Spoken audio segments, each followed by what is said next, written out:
नमस्कार, मैं डॉक्टर सुधा रानी वर्मा नेचुरोपैथ आयुष शक्ति हेल्थ टिप्स में आपका स्वागत करती हूँ। आज मैं आपको घुटने के विषय में बताऊंगी कि आजकल अधिकतर लोग घुटनों के दर्द से बहुत ज़्यादा परेशान हैं और ये एक कॉमन समस्या बन गई है। 20 से 30 साल की उम्र में भी बच्चे घुटनों के दर्द से परेशान होने लगे हैं। तो घुटनों में दर्द क्यों होता है, इसके क्या कारण हैं, क्या लक्षण हैं और घुटनों में गैप क्यों आ जाता है, क्यों गैप बढ़ जाता है, कार्टिलेज क्यों घिस जाती है और कार्टिलेज को हम फिर से पुनर्जीवित कैसे कर सकते हैं, आज मैं इसी के विषय में आपको पूरी जानकारी दूंगी। और अगर आप इस समस्या से परेशान हैं तो आज की वीडियो ये आपके लिए है। आप इसको बहुत ध्यान से सुनिएगा। ये बिल्कुल फ्री का इलाज है, आपको एक भी पैसा इसमें खर्च करना नहीं है, क्योंकि मैं जितने भी ट्रीटमेंट बताती हूँ सब बिना दवाइयों के बताती हूँ। मेरी मंशा रहती है कि आप लोग बिना दवाइयों के स्वस्थ हों और दवाइयों के जो साइड इफ़ेक्ट होते हैं उनको आपको झेलना न पड़े। तो सबसे पहले तो बात करते हैं कि घुटनों में सूजन आती क्यों है। तो घुटनों में सूजन आने का जो सबसे अहम कारण है वो कारण तो है हमारा अनहेल्दी लाइफस्टाइल, क्योंकि अनहेल्दी लाइफस्टाइल की वजह से घुटनों में सूजन बहुत छोटी उम्र में ही आने लग जाती है। वैसे तो घुटनों में सूजन एक उम्र के साथ आती ही है, क्योंकि धीरे धीरे शरीर में वात रोग बढ़ जाता है, लेकिन आजकल वात रोग छोटी उम्र में ही होने लगा है। वो हमारा अनहेल्दी लाइफस्टाइल के कारण इस तरह की परेशानियां होती हैं। और दूसरा कारण है कार्टिलेज का घिस जाना या धीरे धीरे डैमेज होना। जब कार्टिलेज डैमेज होने लग जाती है तो भी घुटनों में दर्द करती है, क्योंकि जो कार्टिलेज है वो एक कुशन नुमा गद्दी होती है और उसमें साइनोवियल फ्लूइड भरा होता है। जब वो फ्लूइड लीक होने लगता है, सूखने लगता है, तो घुटना मूव करने में दिक्कत आती है और जिसकी वजह से घुटने में दर्द होने लग जाता है और सूजन बढ़ने लग जाती है। और कभी कभी चोट लगने के कारण भी कार्टिलेज फट जाती है और उसमें से जो फ्लूइड है वो बाहर निकल जाता है और जिसकी वजह से घुटनों में दर्द और सूजन होने लग जाती है। और इसके अलावा बढ़ती उम्र में कार्टिलेज घिसने लग जाती है, विटामिन मिनरल्स की कमी हो जाती है, जिसकी वजह से घुटनों में सूजन और दर्द रहने लग जाता है। और आजकल जो युवा बच्चों के घुटनों में दर्द है तो उनका इस बात पर ध्यान ही नहीं जाता कि हम जो खान पान कर रहे हैं या जो रहन सहन हमारा है, जो लाइफस्टाइल है, वो कहाँ तक गलत है। खाना खाते हैं, साथ में ठंडा पानी पीते हैं, खाना खाते हैं, कोल्ड ड्रिंक पीते हैं, फ्रिज खोलते हैं, पानी की बोतल निकालते हैं, गटागट पी जाते हैं। तो ये सारे लाइफस्टाइल हमारी घुटनों में दर्द को, सूजन को पैदा करते हैं। तो हमें अपना लाइफस्टाइल हेल्दी बनाने की तरफ ध्यान देना चाहिए। तो खड़े होकर पानी पीना घुटनों के लिए बहुत ही ज़्यादा नुकसानदायक होता है। नतीजा ये होता है कि धीरे धीरे घुटने ख़राब होने लगते हैं और एक दिन बदलवाने की नौबत आ जाती है। मैं तो एक प्राकृतिक चिकित्सक हूँ, तो मैं आपको कभी ये सलाह नहीं दूंगी कि आप अपने घुटने बदलवा लें। अगर आप मेरे बताए अनुसार चलेंगे तो कभी भी आपको अपने घुटने बदलवाने नहीं पड़ेंगे। इससे पहले अगर आपने मेरे चैनल को सब्सक्राइब ना किया हो तो प्लीज़ सब्सक्राइब कर लें, और अगर आप मेरे चैनल पर नए हैं तो बेल बटन भी प्रेस कर लें, ताकि आने वाली सभी नई वीडियो का नोटिफिकेशन आपको मिलता रहे। तो अब बात करते हैं घुटनों में सूजन हो, घुटनों में दर्द हो, घुटनों में गैप बढ़ गया हो, गैप कम हो गया हो, घुटनों में कट-कट की आवाज़ आती हो, सीढ़ी चढ़ने उतरने में दिक्कत होती हो, कार्टिलेज घिस गई हो। तो इसके लिए मैं आज आपको बहुत ही इफ़ेक्टिव ट्रीटमेंट बताऊंगी, जिसमें आपका एक भी पैसा खर्च नहीं होगा और आप अपने घुटनों को पूरी तरह से ठीक कर सकेंगे। तो देखते हैं वो क्या चिकित्सा है। ये केवल 2 मिनट की चिकित्सा है। तो जो नल में फ्रेश पानी आता है, जो बोरिंग वाला पानी आता है, उतनी ही ठंडक हमें इस चिकित्सा को करने के लिए चाहिए। और अगर आपके घर में बोरिंग वाला पानी नहीं है तो बाल्टी में भी पानी लेकर के इस चिकित्सा को किया जा सकता है। तो मैं ये दोनों ही तरीके आपको बताऊंगी।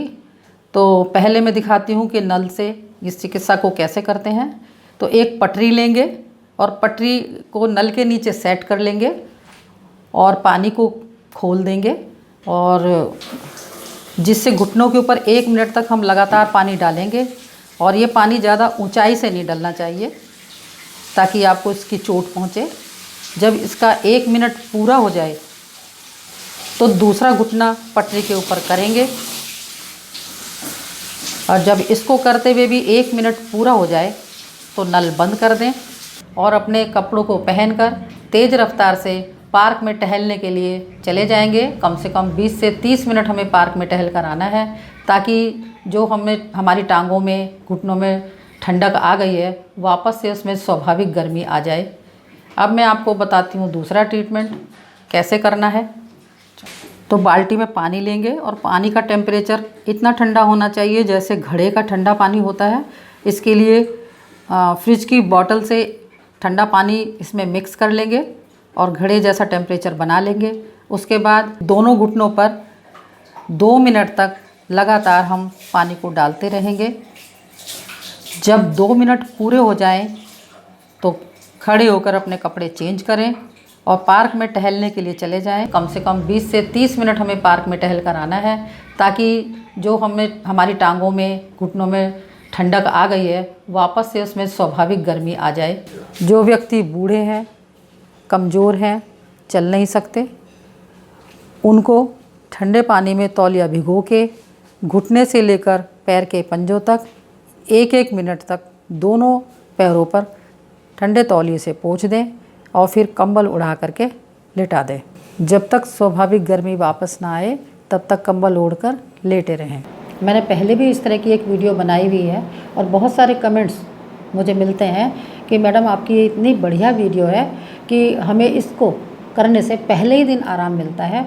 और कुछ लोगों के तो कमेंट्स हैं कि हमें 90% तक आराम हो गया। कुछ लोग के कमेंट्स हैं कि 4 दिन में हमें 50% आराम हो गया, 65% आराम हो गया। तो मैं आपसे गुजारिश करूँगी कि आप आज इस वीडियो को देख करके, अगर आपको घुटनों में परेशानी है तो आप इसको स्टार्ट कर दें। इसको ज़रूर करें, इस ट्रीटमेंट को ज़रूर करके देखें, आपको पूरा फ़ायदा मिलेगा। तो घुटनों में कैसी भी प्रॉब्लम हो, इस चिकित्सा को करने से पूरा लाभ मिलता है। और अगर आप इस चिकित्सा को 10 से 15 दिन रोज़ाना लगातार कर लें तो आपके घुटनों के दर्द परमानेंटली ठीक हो जाते हैं। आप इस चिकित्सा को सुबह और शाम दोनों टाइम कर सकते हैं, लेकिन शाम को जब आप चिकित्सा करें तो सूरज ढलने से पहले ही इसको करके समाप्त कर दें। ये चिकित्सा इतनी बढ़िया है कि जब आप इसको रोज़ाना करेंगे तो आपके घुटनों के दर्द निकलने शुरू हो जाएंगे। और जब तक आपके घुटनों के दर्द ना ख़त्म हो तब तक आप इस चिकित्सा को करते रहें। इसके कोई साइड इफ़ेक्ट नहीं होते हैं, ये हमेशा लाभ ही लाभ पहुंचाती है। तो 10 से 15 दिन में आपके घुटने करीब करीब ठीक हो जाते हैं। और अगर आपके घुटनों में ज़्यादा प्रॉब्लम है तो और लंबा टाइम भी कर सकते हैं, इसका कोई नुकसान नहीं है। और आप सोचेंगे कि घुटने पर पानी डालने से कैसे ठीक हो जाएगा। बहुत से लोग लिखते भी हैं, कमेंट में भी लिखते हैं कि ये बकवास है, ऐसा इससे कुछ नहीं हो सकता। लेकिन मैं आपको ये कहना चाहूँगी, जो ये लिखते हैं कि बकवास है, एक बार वो भी करके देखें कि ये बकवास है या सही है, यह सच में ही एक अच्छी उम्दा चिकित्सा है। इस चिकित्सा को करने से कैसे फ़ायदा होता है ये मैं आपको बताती हूँ। जब हम घुटनों के ऊपर ठंडा पानी डालते हैं तो वहाँ की ब्लड वेसल्स कॉन्ट्रैक्ट हो जाते हैं और जो मसल्स हैं वो भी कॉन्ट्रैक्ट हो जाती हैं, जिससे वहाँ पर ब्लड का प्रवाह तेज हो जाता है और जिस कारण से घुटने की सभी समस्याएँ धीरे धीरे समाप्त होने लग जाती हैं। और घुटनों की समस्याओं के साथ साथ अगर आपको हाई बीपी, अस्थमा, सर्दी, जुकाम, खांसी यह सब भी रहता हो तो वो भी ठीक हो जाता है। क्योंकि जब हम घुटनों पे पानी डालते हैं तो घुटने की समस्याएं तो ख़त्म होती ही हैं और ब्लड का प्रवाह जब तेज़ी से घुटनों की तरफ आता है तो जो छाती में जकड़न है, सिर दर्द है, जुकाम है, वो सब में भी इससे आराम मिलता है। अभी मैंने आपको बताया था घुटने में जो प्रॉब्लम होती है वो शरीर में वात बढ़ने के कारण होती है। जब शरीर में वात अधिक बढ़ जाती है तो वो हमारे जोड़ों में बैठ जाती है। हमारे जोड़ों की संरचना कुछ ऐसी होती है कि जब एक बार वात उसमें अपना स्थान घेर लेती है तो जल्दी से वहाँ से नहीं निकलती। तो मैं आपसे कहना चाहूँगी कि आप वात को शरीर में बढ़ने ही ना दें। जब शरीर में वात नहीं बढ़ेगी तो घुटने की प्रॉब्लम, जोड़ों की प्रॉब्लम नहीं आएगी।